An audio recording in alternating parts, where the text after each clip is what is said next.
causing to move a little bit.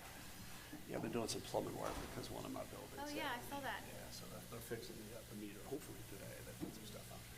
You got a leak under the So concrete. I was thinking too in terms of identity. It's like, I'm from New Orleans.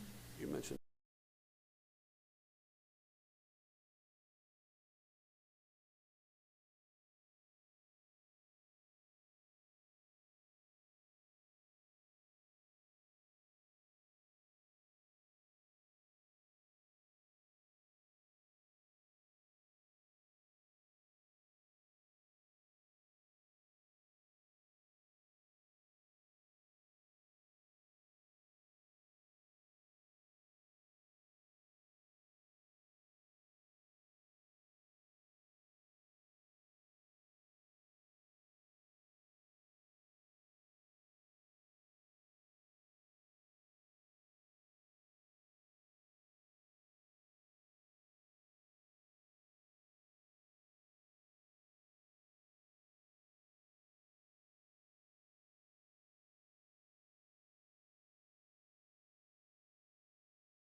All right. Are we recording? All right. Call meeting to order Wednesday, September 18th, 2024. Time is 4:50. We're in Hammond City Council chambers. Verification of meeting notice. Oh, it's posted. Oh, yeah, we're not doing that. Forgot. Okay. No, it was posted to the city council chambers, our office, and our website 24 hours a day. Okay, good deal. Roll call. Todd DeLon. Here. John Exnicius. Here. Mary Vito. Here. Kelsey Kessnick. Here. Jim Simpson. Here. Billy Moore. Here. All right. No amendments. We do have amendments. Okay. Amend the agenda to add appointing Alec Griffith to the events committee. I forgot about that. Okay, so I'll make a motion to amend the agenda. Yeah, okay. Making a motion to amend the agenda to appoint I'll second. Alex Griffith. Yeah, she seconded. Alec I'm Griffith sorry. to I didn't know the Events name. Committee. Okay, yeah, that, and then she seconded. Todd DeLon. Yes. John Exnicius. Yes. Mary Vito. Yes. Kelsey Kessnick. Yes. Yes. We'll just add that. It'll be the last item of business. Do we have to amend the agenda to state the time that we truly started, or does that matter? Because it says time No, 4:30. 'cause the other one was, this one is stated as upon, Okay, right? I was curious. Michelle? I mean, it technically just started late. Okay, It's not all right, I didn't know if that's like a thing. All right. All right, minutes from July 17th. I will make a motion to approve the minutes from July 17th. I'll second. Todd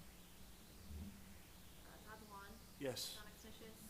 Yes. Mary Vito. Yes. Kelsey Kessnick. Yes. Chance Kinsman. Kaylee Moore. Yes. All right, the 2024 August financial report, Might not be, there's no link or, It's not linked, but if you go, hit the back button and go to the consent folder, it is in that folder. well, actually, if you click on, the minutes. the minutes, To the folder. yeah. That is well. All right, is there anything you would like to point out, Michelle, that maybe we should? This is month 2 into our new fiscal year for this August. We have not, just as a reminder, we don't receive our village checks until the end and beginning of the year, so we, you'll won't receive revenue added, under that until, we get to that point in the year. You will see, miscellaneous revenue. This is, I don't know, it looks like something was miscoded, but, miscellaneous revenue includes our brick sales. I think they may have miscoded some of our event revenue into here, but, didn't get into this morning. Other items, that's basically kind of it.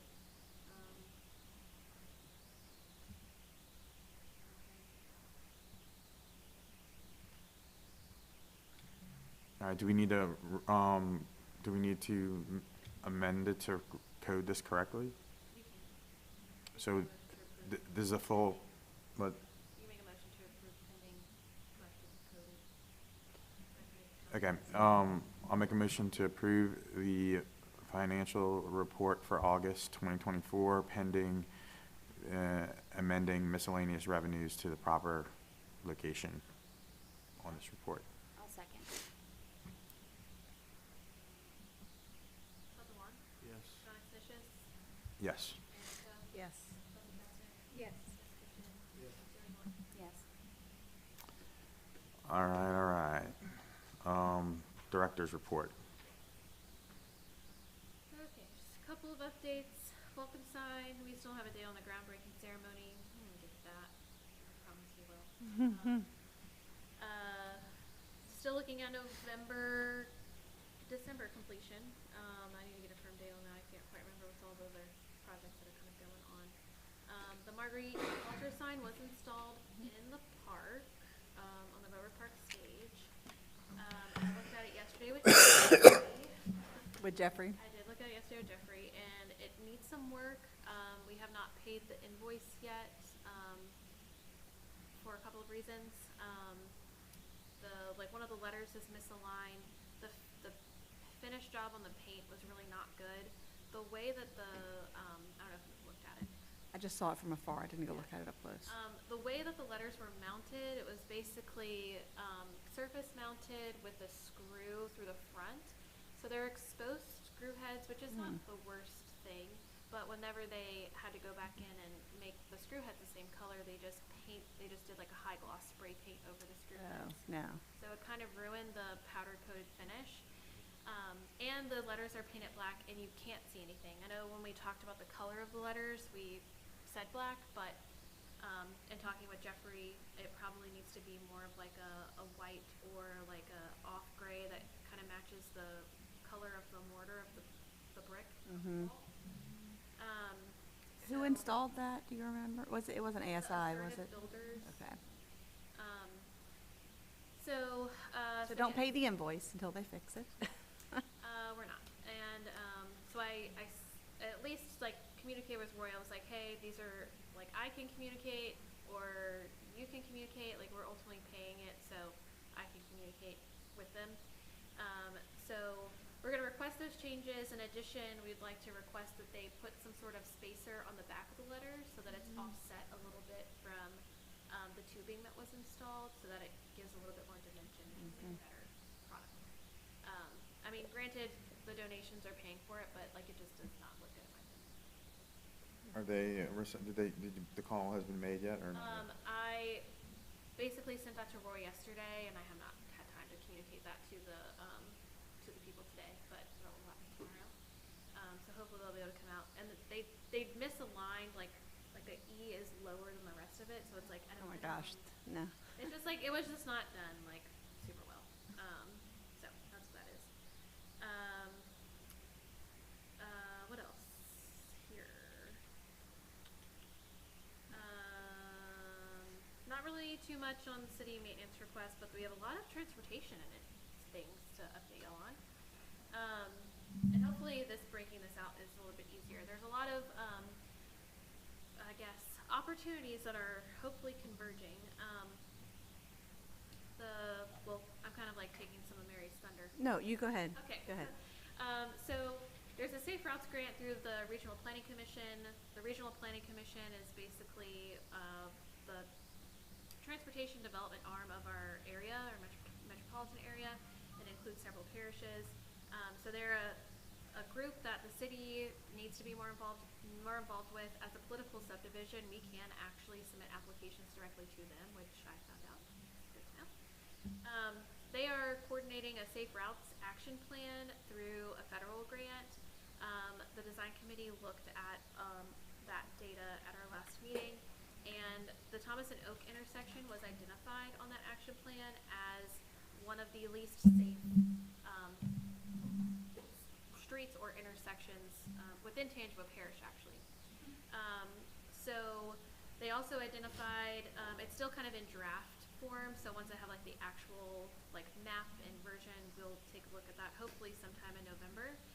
But basically, for Hammond, everything from the interstate exit on Southwest Railroad to like just south of Zimmery Park on Southwest Railroad was also identified as an unsafe segment. And then from like Fagan to Minnesota Park, like J.W. Davis to Range, that whole stretch too was identified as a priority segment. So there's a lot of Hammond on there, which makes sense because we have more traffic and we also are a denser population. Where is it? All the way over here. Okay, can you hear me? Okay, well I have to like really scoot myself all the way up here in order to do that. Okay, so yes, so that's an opportunity at least that we have. Really, the Oak and Thomas intersection was the only item identified within downtown. So that is further support for some of these transportation improvements that we'd like to see. There actually is a call for studies open through the Regional Planning Commission through November 1st. What that is like on this journey we've been on with this Louisiana Main Street technical assistance opportunity is like if we had no existing transportation studies, if we wanted to look at a specific area, they would fund us to do that. So working with the city obviously is in our best interest, but like let's say we wanted to look at connectivity with our neighborhoods. This opportunity is something that would make a lot of sense for the city and I think the DDD to look at. I don't know if you have the capacity to do that right now, but it is an annual opportunity, and as I am attending these meetings with the parish and the planning commission, I'm learning the people who are there, and there's a lot of resources out there for us for transportation. We decided to go with transportation as our focus for this Louisiana Main Street Technical Assistance Grant. This was something that y'all voted on last meeting. We basically were going to do transportation planning assistance or the boutique hotel. And so we have decided for this opportunity to do the transportation. As a gesture of good faith, I will be looping in the city and the department, our district office of the Department of Transportation, to let them know that we will are looking at potential engineering firms that will develop plans for us to improve 8 intersections through downtown. Those intersections would be Cherry to Magnolia along Thomas and Morris. So those major intersections. If by chance they can do more than 8, or that would be great. But if they can only do 4, then obviously we'd have to go back to that discussion. But we're in the process right now of talking to a few different firms. Mary, I have some calls that you might want to sit on.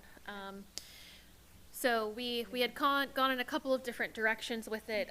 Ultimately, with all of the existing transportation studies that the city has on file, we don't need to do any more planning, or we don't need to do any more studies to show it. We really just need the documents to show this is what we want to build. So that way we can apply for an implementation grant, and the Regional Planning Commission does that as well. So some good movement there. With DOTD, through talking with Main Street and looking at all of the work that has happened with transportation planning, there is actually a state route assistance program through DOTD to make ADA, to make intersections ADA compliant. So I'm interested to see, the process for applying for that is really just through your district office. It's already allocated for within the department's budget. So it's not like a competitive application process. It's more like they've already set these monies aside, and you just have to ask for them, which sounds like a best case scenario. Maybe too good to be true. I'm not totally sure. But if we could come to them and say, we have a plan, and their ADA requirements need to be met, and this is on a state route, that sounds pretty sweet to me.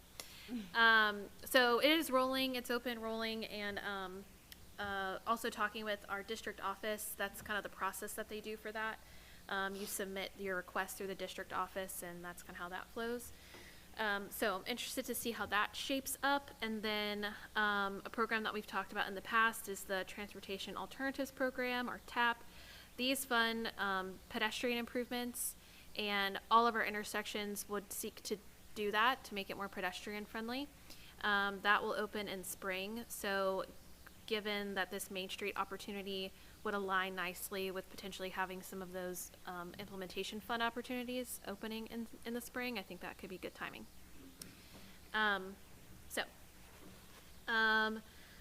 Professional development, I attended Destination Downtown last week in Vicksburg, and actually got to talk to Erin Barnes, who is the CEO of Main Street America, and it was really great talking to her and talking with our other southern towns that are very similar to us. I have two things for LIDEA, the Louisiana Industry Development Executives Association, coming up. Their annual meeting is the first week of October, and the Certified Louisiana Economic Developer course that I've been doing, I guess for, I don't know, a little bit, like a year and a half. I'm like taking my time with it. Is going to be on October 7th and 8th in Lake Charles. If you don't know, the program actually was housed through the Small Business Development Center at Southeastern, and we actually lost that contract to host that program at Southeastern for, I guess, a couple of reasons. But anyway, so now it's hosted in Lake Charles, and this will be, after this one, I think I'll be halfway done, and then I'll have to do like a paper and a bunch of other stuff. But Well, I just want to say thank you for doing that. I think that will be very beneficial yeah, to all of downtown, because obviously economic development fuels everything. And so I think you getting that is going to just be a really big asset. So thank you for doing that. yeah. Well, it's actually really fun. Like, it's also good to talk to. That's where I get to talk to people who work for economic development organizations. The two courses I've done so far are site development and actually local government, which was really good. I don't know, did I update you on that? Okay. I have like, they never sent us digital stuff, but they give us these binders, so I have them. But it's really really comprehensive, and the people that you get to talk to, it's like just a really good networking opportunity and learning experience, and a lot different from the opportunities that we get through Main Street, because Main Street is so vast that there really isn't time to focus on anything super specific. So it's a really good opportunity, and I've already started putting some of that stuff into practice. I'm so excited for that. Upcoming events, for the final time, we have moved the launch party and the brand launch. The 20th. Sunday, October 20th. Everyone, it's happening. It's happening, okay? Is it at your house? I believe so. Yes, it's at John's house. It's at John's house. Formal invites are coming. Yes. It'll be invitational only, so formal invites will be necessary. We will have Railroad Roar as a part of Southeastern Homecoming on Tuesday, October 15th, which we need to get firm confirmation from the association that we have a band booked. Trick or Treat is on Wednesday, October 23rd. Pink Friday, if y'all aren't familiar with that, is a specific initiative for like boutiques. The chamber kind of led initiatives on that last year, so we'll see what that shapes up to. Saturday, November 23rd, and then Small Business Saturday. Well, I kind of put that in there. I guess you could have said that, Chelsea. Yeah. And then just a couple of business updates. Taylor House had their grand opening last Friday. Fortunately, I couldn't go because I was in Vicksburg, but I channeled your excitement. yeah. But Ashley and Dara went, and in Savannah, and it seemed like everyone had fun, and it was a very special moment. Johnson's Kitchen is doing their soft opening this Thursday and Friday, which that is tomorrow. So they, and they'll have their ribbon cutting next week on the 25th. Everyone's really excited about that. Home 2 Suites, which opened a couple of, maybe like a month or so ago. A new hotel in the district. That ribbon cutting will be on October 2nd. Bento is opening in October, y'all. Yay. Yeah. And then the 201 East Thomas, this is a project with the ALAX and Chad, who owns Brady's. But it will be a fast casual restaurant, and they kind of Is said this that they were where Shaq's was? yeah, open in September, which I don't think will happen. What kind of but restaurant you said? Fast casual. What does that mean? Can you Like, give me an example?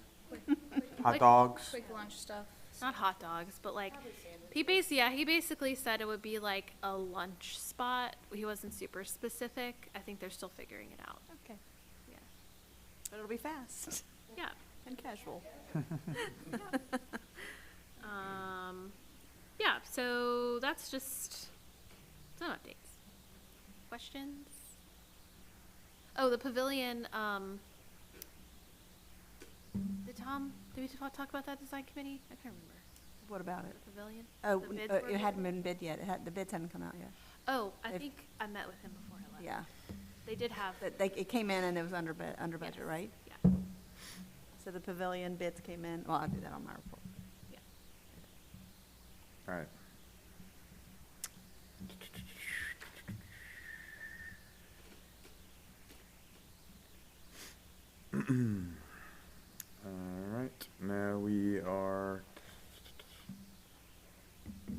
nominated seat report. Todd?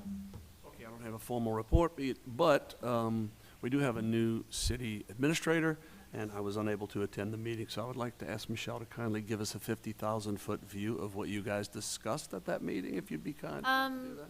I think at this point, I'm basically talking to Charles on a weekly basis, and that is beneficial, I think, for both of us. Are we excited about this change? Yeah, I mean, I think that there's a lot happening within the city that is like kind of like foundational to us excelling. But at least working with Charles and having an idea about what being looped into the conversations, I will say that with some of the changes with the building department and the planning department, they are restructuring those departments. They currently have a temporary building official. Robert Morgan is serving under contract as the building official at this moment in time. I believe that they are advertising for the building official position, and I actually did get word of someone I know that's applying for it. So, and he's local, and y'all may know him, but hopefully that works out for him. And then on the planning side, they have been contracting with Dana Brown, who has done some planning for the city. There was a meeting, not last week, but the week before, with the building department, and the mayor invited me to come, and they kind of talked about planning, development, code, those kinds of things. So there's definitely open conversation that's happening, talking with the mayor about some of his priorities for his last 2 years. Kind of came up, and I think that we can lean on him to at least ask for what we feel like we need as it relates to downtown, and I think as long as we're persistent and specific with that. Great news. Yeah. That's great news that there's communication happening, Yeah, because I don't think that was all happening before, so. yeah. So as long as I stay on top of it, it will continue to happen probably. We're staying But on yeah, top of it. yeah, I feel like it's moving in an okay direction. I do still have some concerns about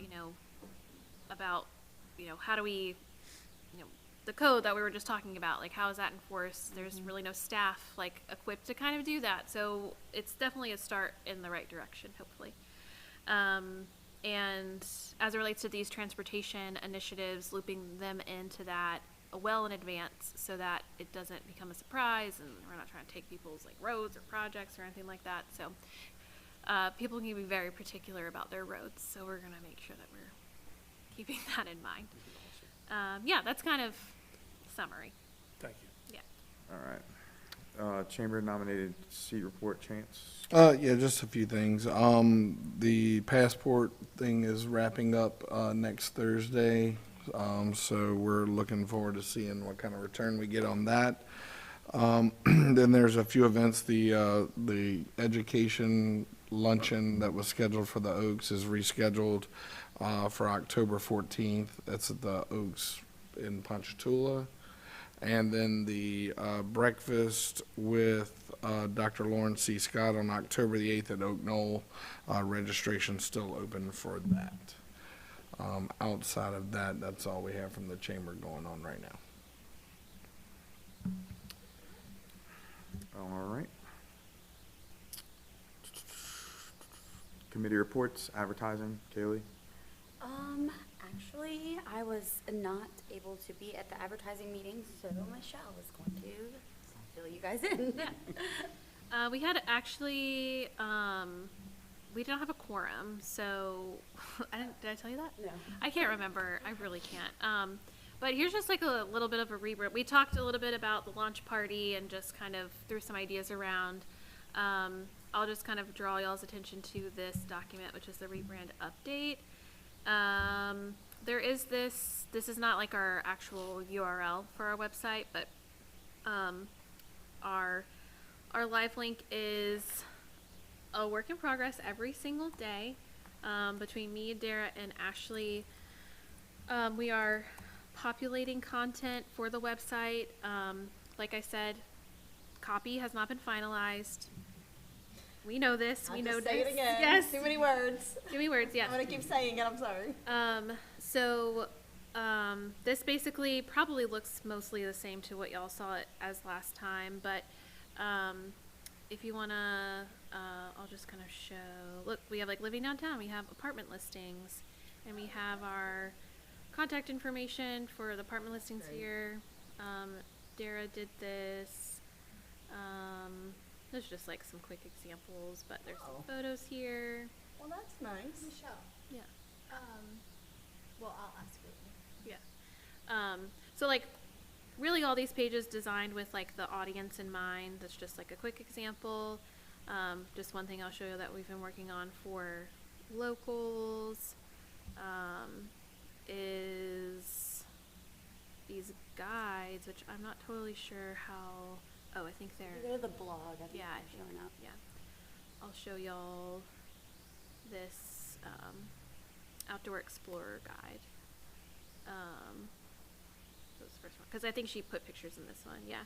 So it's like the staff's been working on these guides where we're kind of curating experiences and content around it. These photos are from Marley Boning. She's working with us to get all the photos that we need for the site and other products. So we're kind of highlighting our businesses here and breaking out content of the things that are already here and just letting people know what's around.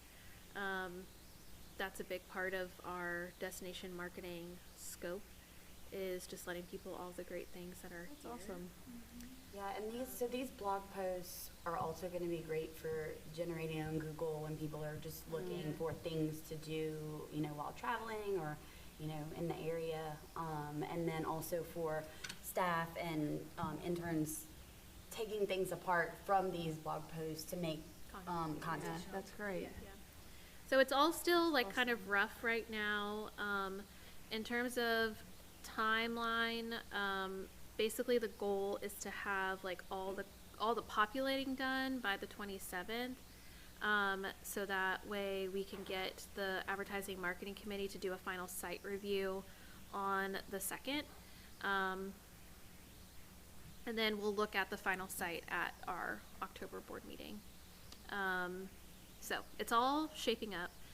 Other timeline kind of items here as it relates to doing a couple of other tasks. This is still kind of underdeveloped, but it at least gets us to the point where we can know that our site is ready and we have this launch party going. We do plan to do pre-launch content, which still needs to be planned, but I was thinking about starting on the 7th. So that's that's after the advertising marketing committee meeting, so we can kind of talk about that too and seeing how that kind of shapes up. I want to give them a little peek at this, Social? overview that she Yeah. did on social. Yeah, I can find that in my email real quick.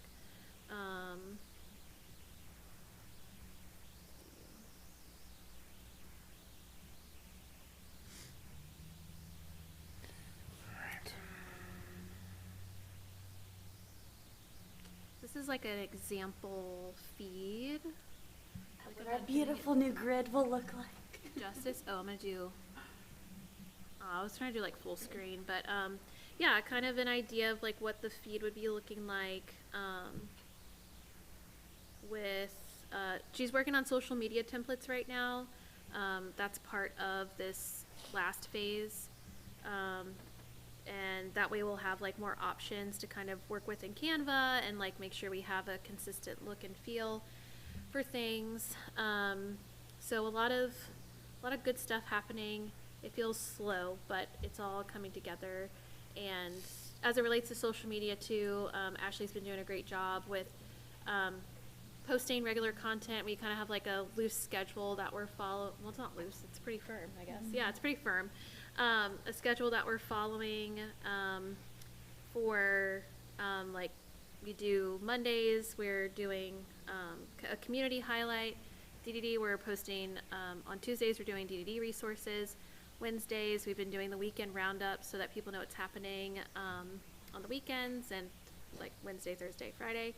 Thursday, we are doing our history posts, which they have been performing really, really well.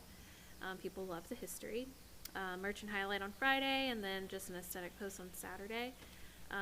So it's been good to see, like, just us starting out right now of just having some consistency in posting and people responding to it. So like once we have this whole new look, I think it will just like be that much more better.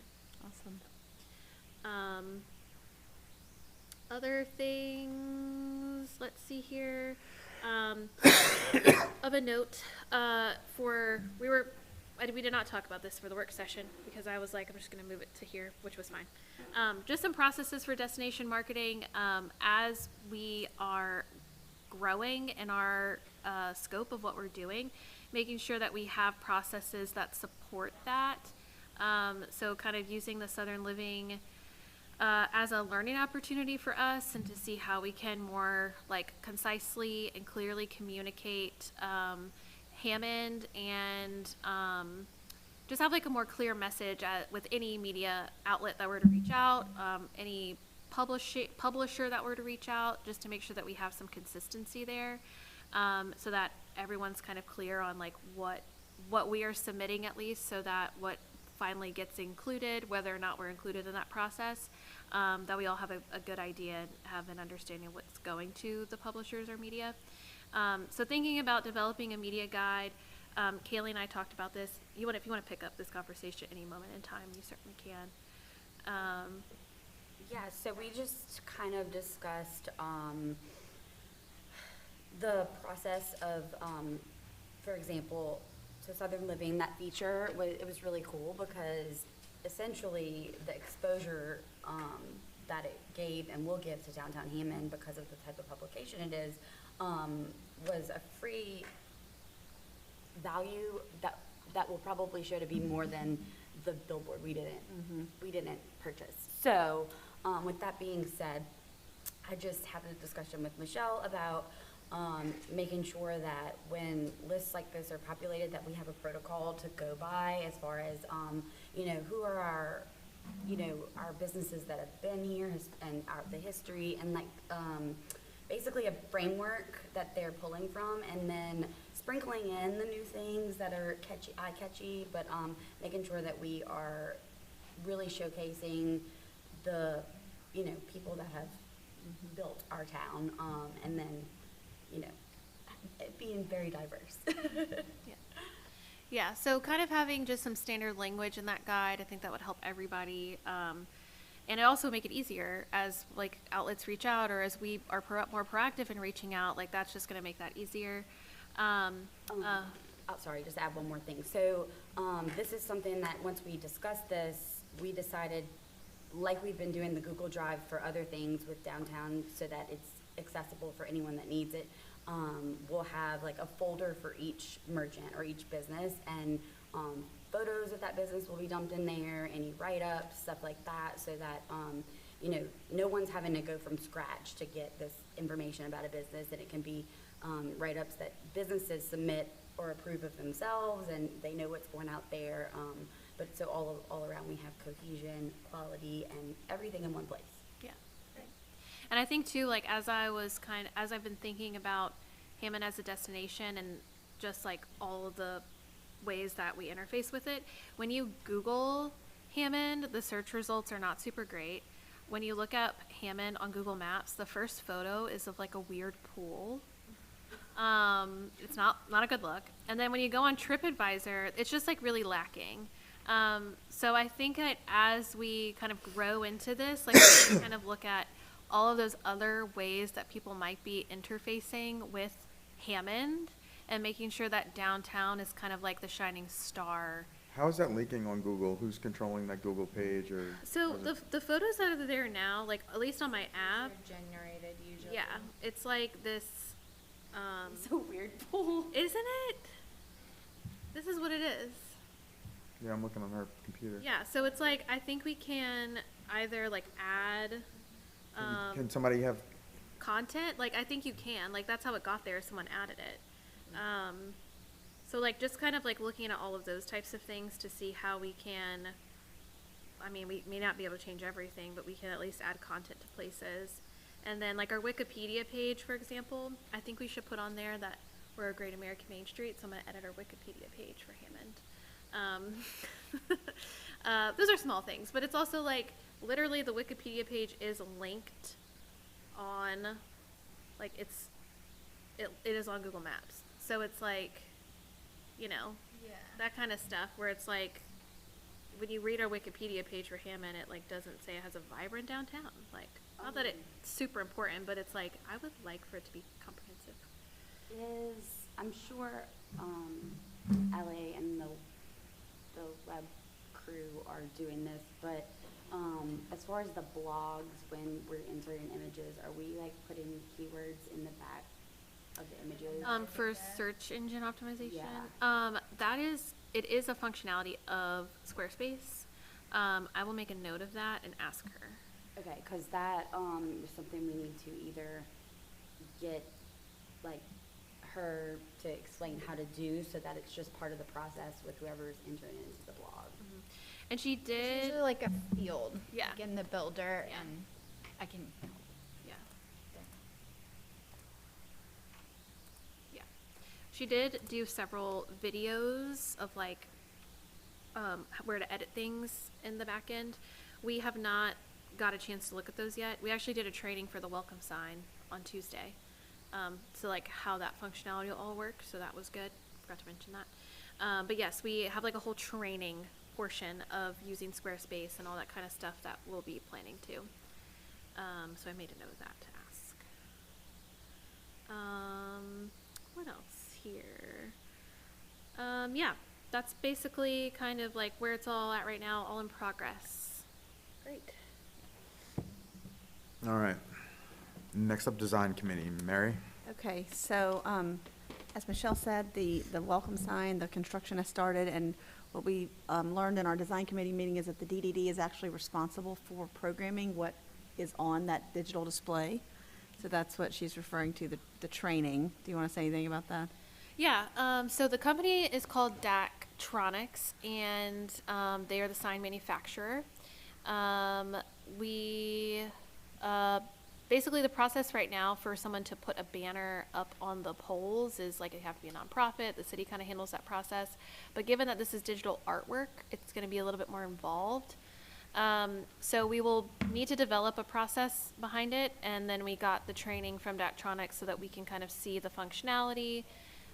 There's a lot of customization, which is super cool. I think there's going to be a lot of opportunities for like content creation alone, like on that board, between like games, conferences, you know, events that are happening, you know, like urgent news and alerts that can kind of go on there. So we will be looking at that over the next couple of months and trying to build like a process so that whenever it's actually built, we can like start using it immediately.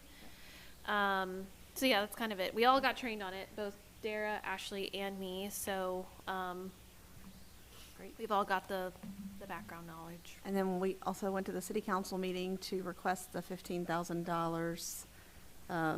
Yes. How do we say that?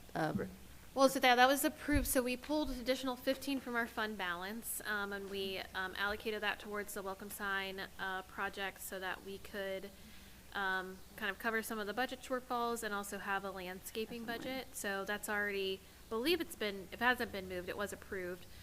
So when that point in time in the project comes, when we like are picking landscaping, the design committee will probably have to do that because it was not bidded out with landscaping. So a couple of trees, some low-lying plants.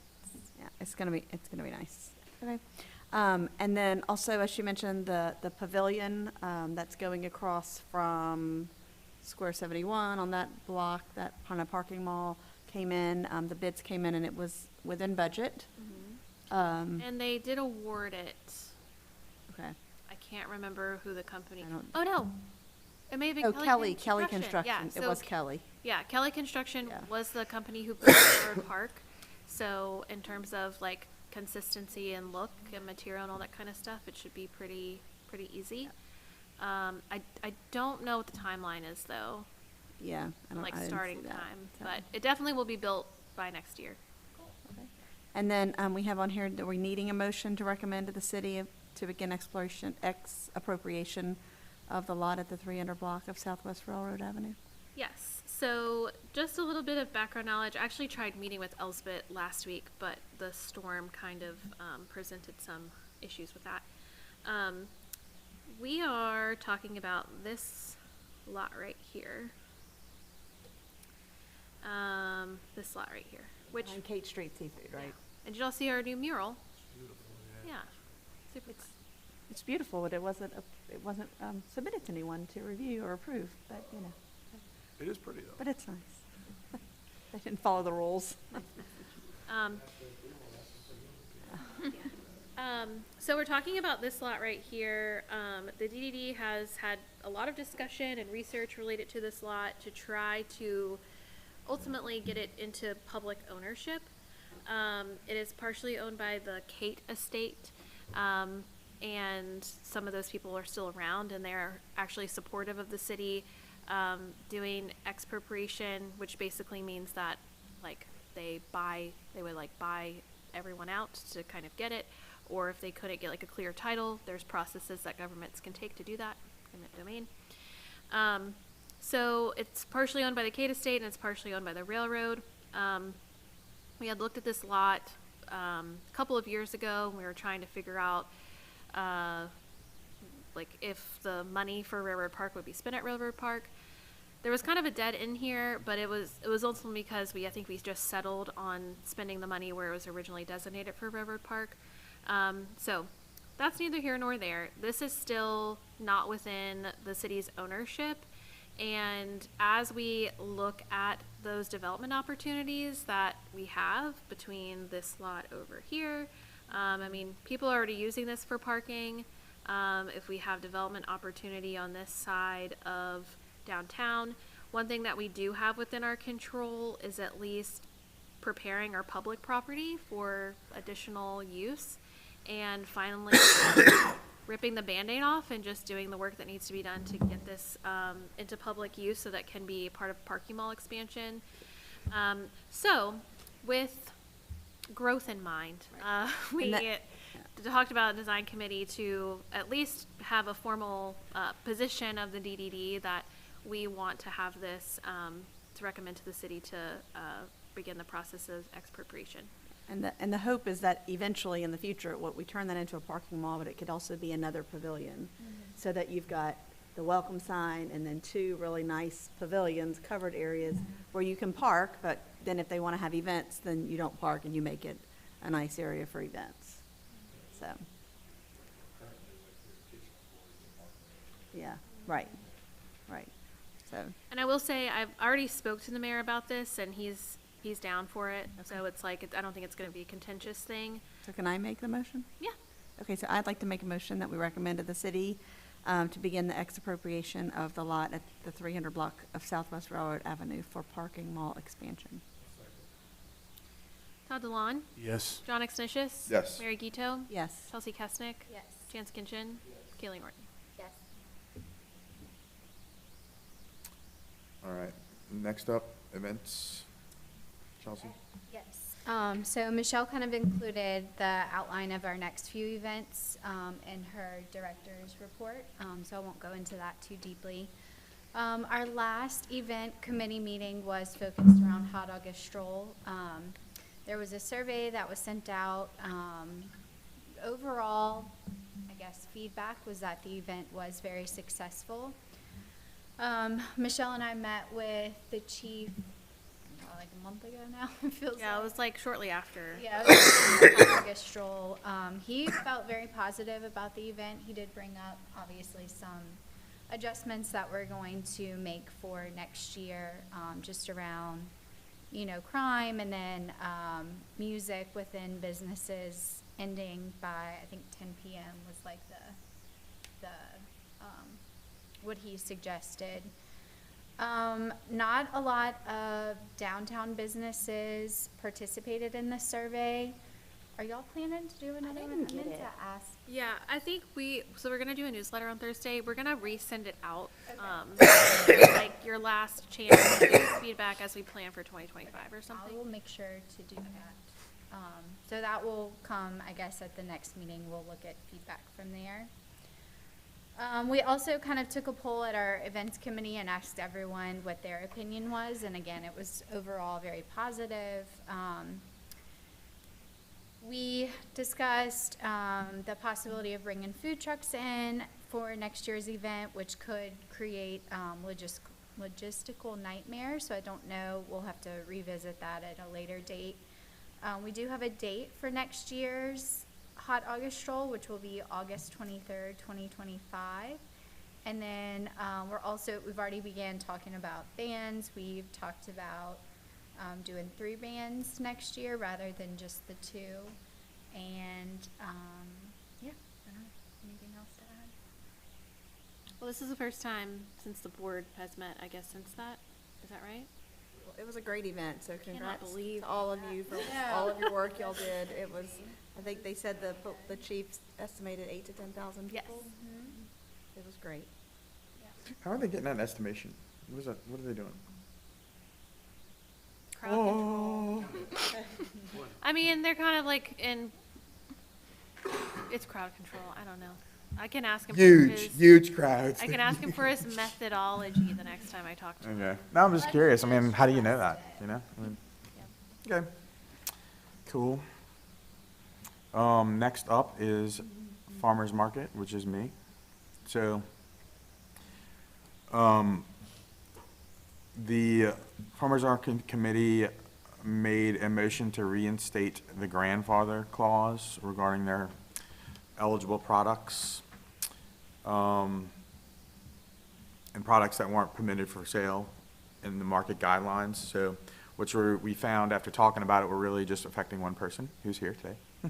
So, and in the conversation, the thought process was, you know, the direction of where the market is going as far as artisan market, rather than making any type of variance for one particular person, it really needed to be more under the grandfather clause.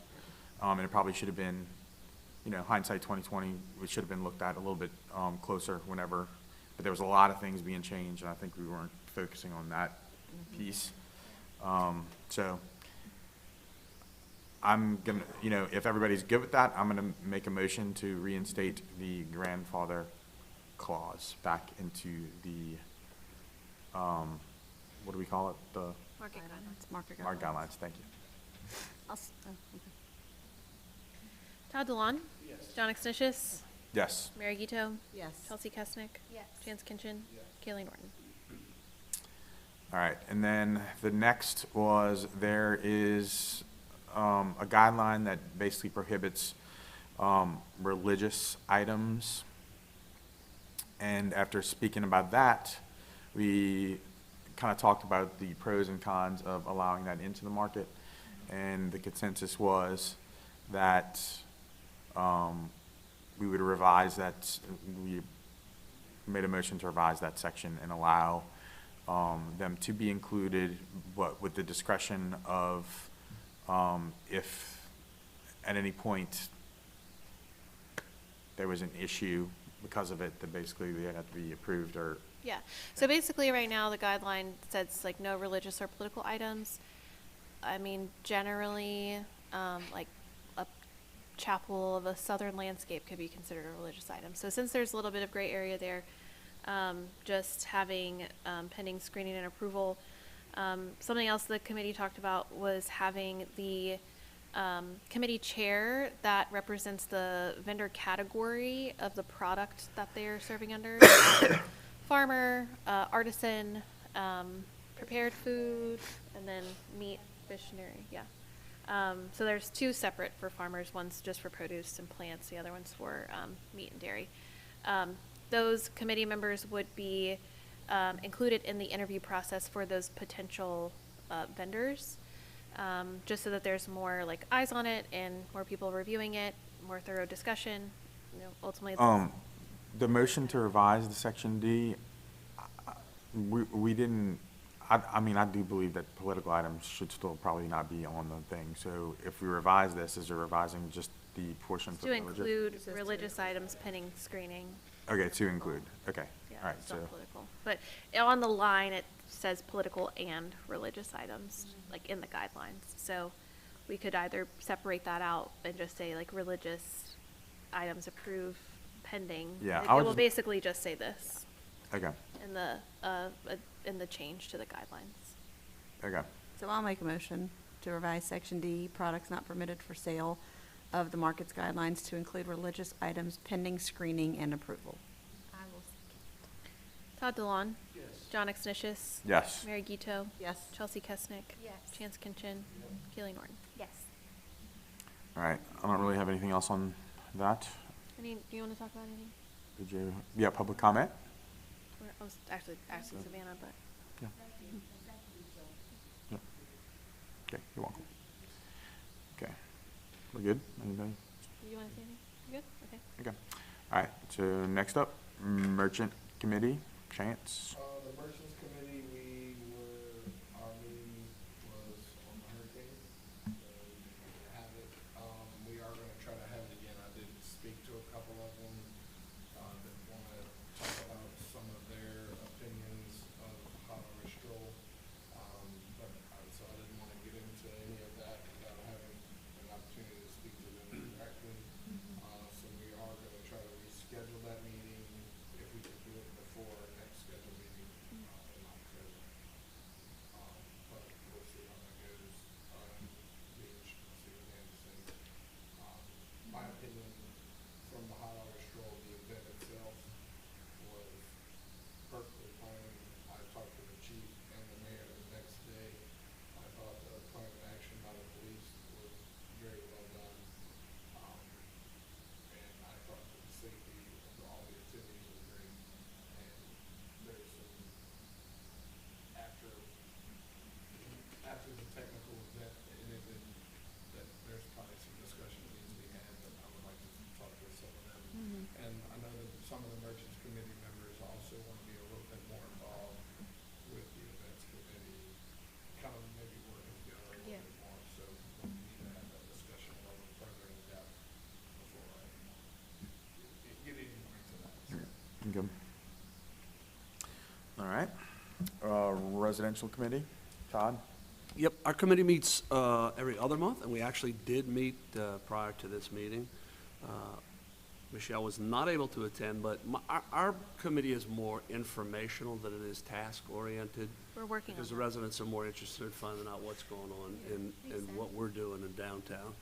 But they did ask us if we would cover with them the master plan for the city, which we did. Michelle joined us via speakerphone, and we went through each line and gave them lots Oh, of okay. information on what those things meant. And they got to read the details while we were, remember now? I remember now. Yeah, I did a whole presentation while I was driving. She did a great presentation for them. She and speaks they on were- these things in her sleep. And they were very delighted with the information, and they were also in the direction that the city's going. And we keep them informed on these meetings as well, too. So that's kind of what our meetings are about, more than anything that we have to generate tasks, so. But Well, a very productive meeting. Yeah, I will say that, so the residential committee does have budget. So I think that there will be action items coming. And they do ask for a few things, like garbage cans in certain areas, and Yeah. so it's really, but it's not nothing that would cost us a fortune or wouldn't fall underneath our budgetary guidelines, let's put it Right. that way. Yeah. All right. Next up, looks like no old business, new business, discussion of homelessness in downtown.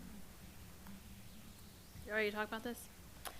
I decided to put this on here because there have been several issues that have come up over the past couple of weeks, related to homelessness in downtown.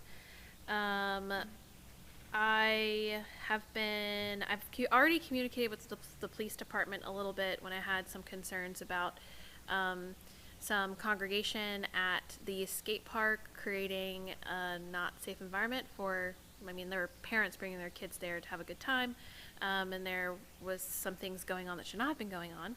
Not that homeless people were there, but there was actually, illegal activity happening. So talking with Captain Wayne Civic, he's one that I kind of talk to on like more of my point of contact on a regular basis than Chief Bergeron would be, just to try to see how the police department handle these calls, handle these inquiries, and just what they're doing. So from that, he basically said, if we get a report, we will look at it. If there is illegal activity, we will arrest them.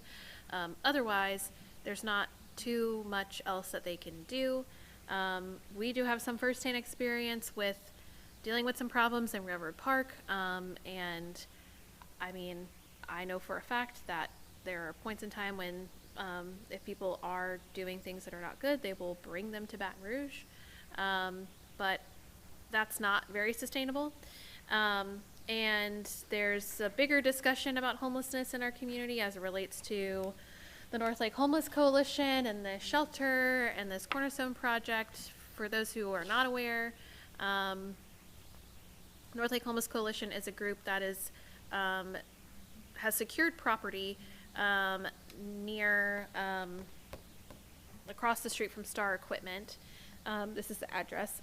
It's the old Beaumont hotel site, and they have purchased it, but they do not have a clear way to access the property because the road is technically a private road, not a public road. And there's some issues related to getting this thing kind of constructed and built. With trying to understand what the goal of the North Lake Homeless Coalition is, kind of in the interim, of like, you know, I understand you're trying to build this Cornerstone project, but there is an acute problem right now, and what are you doing as an organization to try to help in the meantime? There hasn't been a ton of coordination. There was some instances with Luma. Luma has been dealing with a lot. I know Chelsea at Mariners has been dealing with a lot. Specific people, and trying to get those specific people to the resources that they need. I at least know that they helped one person at least go get a doctor's appointment so they can get some things looked at. But there seems to be a lack of, recognition of the problem at a minimum, and I know it's something that is affecting. I just want to interject real quick because this is not a new thing. Yeah. Like, we dealt with this so heavily last winter. It was unbearably bad. Like, we had to ask employees to go up to people who were trying to sleep under tables, which resulted in fights in front of customers. So, like, this is now a problem that is directly affecting my business. And just yesterday, I had a guy that I very politely asked to leave. He came back in, again, very politely asked to leave. And then he comes back, and there's a table on our patio, and he's just standing there staring at them. And, like, you know, at what point, I mean, yeah, we can call the cops, but then that causes a scene, and it's just, it's a big problem. So over by PJ's across from the mall, which is it part of our district? No, but anyway, they have some people that continuously are lingering there, and I'm just noticing, like, it's probably in the past few years that it's gotten worse. Is there something that's happened that has caused that? So I will say, like, what was happening before? Generally, I mean, there's been things that have been looked at, but this is not a problem unique to Hammond. There's been more small communities dealing with issues of homelessness, which generally are unequipped to kind of deal with the problem. I think COVID had some implications. I mean, yeah, there's several things like. Yeah, I just didn't know if there was something in place prior that was being done that's not being done now, like if maybe. No. You know. I would say generally, like, it's a symptom of, like, a lot of really. Answer that. Yeah, it's like we don't fund mental health care. Like, local communities are dealing with the problem, but generally local communities are completely unequipped to. Right. Yeah, like, where are they gonna fix go? it. Like, Yeah. you know, I mean, Because it's a bigger problem of how we are assisting people who have mental health issues and get them the things that they need. which is really sad. yeah. You know, I think that's why it's a bigger conversation, because not to say, you know, some of these people, they're not directly doing anything wrong, but they're not grasping that, Right. like, how does this look to the general population? So what is their process if it's somebody that is, I mean, are they taking them to jail? Are they taking them to North Oaks to get evaluated? Or are they If taking there is a crime, they will arrest them. Right. If they are breaking the law, they can arrest them. So for example, there's there was this one lady that Logan had been dealing with for quite some time at Luma, and Seen her. yes, so yesterday when I was there, I actually saw Melissa with North Lake Homeless Coalition talking to her. It's the first time I've seen her talk to any of the homeless people in Hammond. And they did bring her to North Oaks to get her checked out. I don't know the status of her in particular, but what I would like to understand is between this group that is supposed to be working on the problem and the police department, who used to have quality of life officers in place. They had at least one quality of life officer in place this time last year, which would kind of deal with more of these problems in a way that could coordinate these cases to get people to the resources that they need. And with a group like this, I mean, it seems like it may just boil down to coordination. I'm not totally sure. But a long-term solution is out of our scope. But I would like to at least know for my own reasons of like, with business owners and you having to tell your staff like what to do in these situations. It's like we don't have any tools in Well, our let me ask you this. toolkit This might be a to do stupid it. question, but as far as safety, do you guys have like mace or like? Because if you approach somebody and say, "Hey, get off the bench," and they go wild on you or something, do y'all have any like what y'all approaching these? You approaching somebody? No, we are not You're approaching not. these people. Okay. All right. If they are You causing are your business, obviously. It's like a public if they're causing a disturbance, yeah, if they are causing a disturbance or they are breaking the law, we are calling the police. yeah. But we are not Well, telling good. people to leave the park. Okay. Yeah. Yeah. From a business owner's perspective, it's not a good look for the city. And I think the biggest problem that I run into is that they don't loiter at our place of business, but they do come by and try to panhandle all of our external customers. And that's a big turnoff. There's a beautiful city in this country that I happen to love that I will absolutely not go to because the problem is out of control right now. And that's San Francisco. If you've never been to San Francisco lately, it's turned into a massive problem where people are defecating in the streets and the city just comes by and cleans it up for them. We don't need to turn into that. While I'm compassionate about people's needs, I'm also concerned about the future of our downtown and how that looks to people who may or may not want to visit us in the future. So it is a concern. So It's absolutely a concern. What is this North Lake Coalition, like, what do they do now? Like, I Well, know they're that's what I'm trying to build figure this, like, out. what do they have a staff or a team? be a lawsuit that's gonna be tied up I know, but like, but is it an entity that's? It's an and, official where are they based? entity. Are they in Hammond? They do have an office in Hammond. federal grant, actually bought the property, Okay, didn't have all the ducks in a row before they bought it. right, Yeah. Could be tied up in litigation. yeah. But I mean, I'm mean, just, like, is that the even only that- purpose of that coalition is to build that shelter? Like, is Well, there that's what I'm somebody trying to there who can help understand. address the problem? Yeah, that's what I'm or trying to understand is work with the police? this is not the only thing that your organization should be doing. Right. There are critical needs right Well- now, and Well, you say that, but maybe that's what they've gotten funds for just that. Like, do we know if they should? right, that's what I'm trying to figure Yeah. out, is like talking to, Just the facility. Can right. help in a- Yeah. They have at least three paid employees, and I mean, I have seen them at least trying to coordinate services with one homeless person, but I think at the end of the day, I would like to see this group be, instead of just always talking about the shelter being the only solution, there is an acute need right now. That's not even a full solution. Right. you Right. know? Yeah. Like, I think we need to press on them. They should lead the charge. I don't know if they will, but they should lead it and, work with the city and the police department and. Yeah. And I think like, my goal is actually, I can either invite them here to a board meeting or I can just schedule a meeting separately, but I wanted to schedule a meeting with Captain Civic, Amanda or Melissa or whomever is on their staff right now, Chelsea and Logan, so that we can all talk about it, I at think least. that's a great idea. So is are they like similar to like Covenant House? Is that what this is? I can understand really what it is.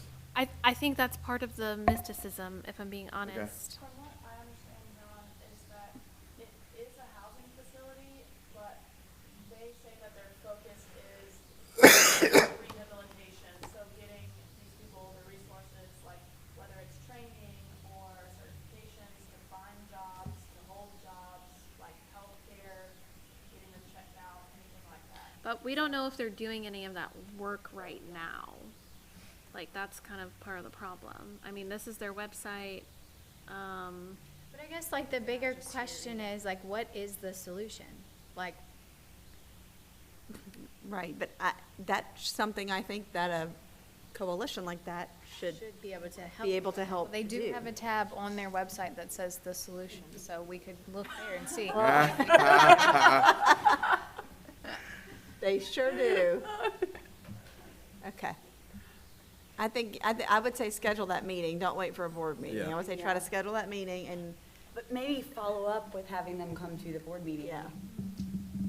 Yeah, for sure. Just so that we're like actually holding them accountable after Yeah, they have a I private meeting. agree, Yeah. I agree. All right, so plan of action I is to agree. get them in front of you. Yeah. Okay. Announcements?